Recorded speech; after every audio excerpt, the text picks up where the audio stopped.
Now here's proof that graffiti has been bothering authorities for the past 3,000 years. This particular scribble on the wall in hieroglyphics, no less, is dated 1200 BC, and the writer writes, "I've been traveling in this area and have seen the most beautiful things I've seen in my life." Can't fault him on that. So where did Michael find these great words? And would you like to see them for yourself? Let's join Michael at our Sportron 2010 travel destination.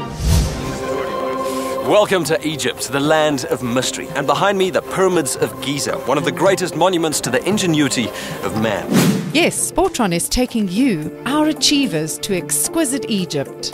3 kings, father, son and grandson, wrote their names on the Giza horizon with the silhouettes of their pyramid tombs.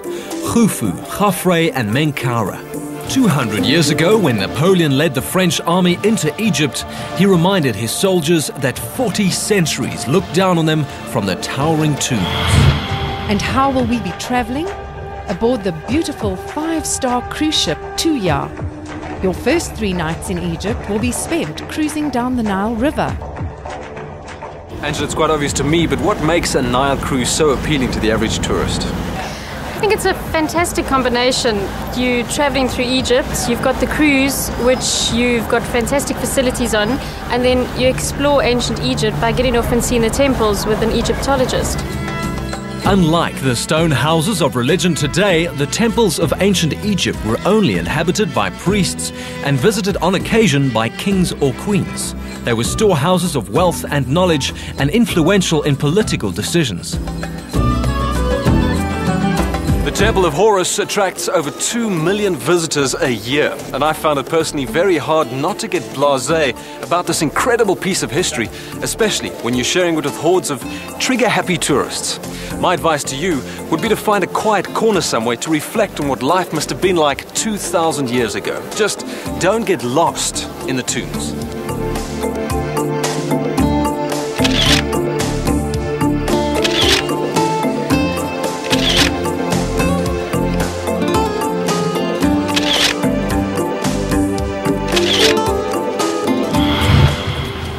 Unless you've taken a trip in a felucca, an Egyptian sailing boat, you cannot officially say that you've been in denial.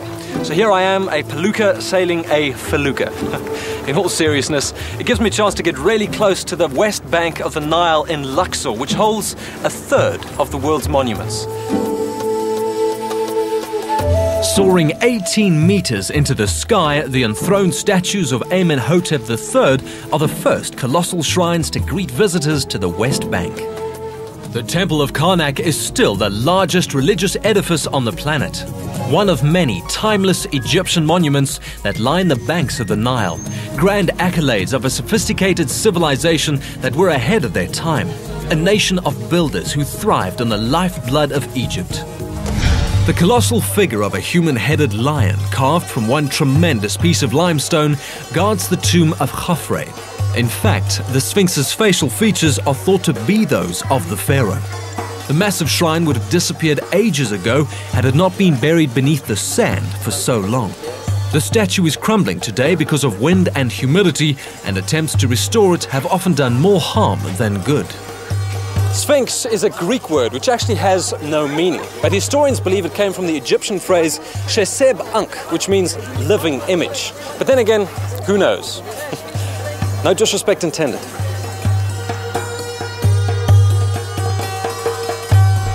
Leaving the soft sands of time and the ships of the desert, we head for the brick and mortar surrounds of a modern-day Memphis. A visit to Cairo is incomplete without stopping by the dusky pink facade of Egypt's National Museum of Pharaonic Antiquities. The museum opened in 1863 and quickly outgrew 2 locations before settling in the present purpose-built premises in 1902. More than 120,000 items are on display, with another 150,000 reputedly stored in the basement. More than 1.5 million tourists visit the museum annually, excluding the 500,000 Egyptian visitors. By far, the majority come to see King Tut's treasures. Chief among them, the ornately decorated sarcophagi that offer an unprecedented look at the wealth of Egyptian royalty. This is the highlight of the Egyptian Museum. The 3,500-year-old face mask of the boy king Tutankhamun, which means the living image of Amun. 10.5 kilograms of solid gold fashioned around his facial features so that the spirit will recognize the body when it comes for it in the afterlife.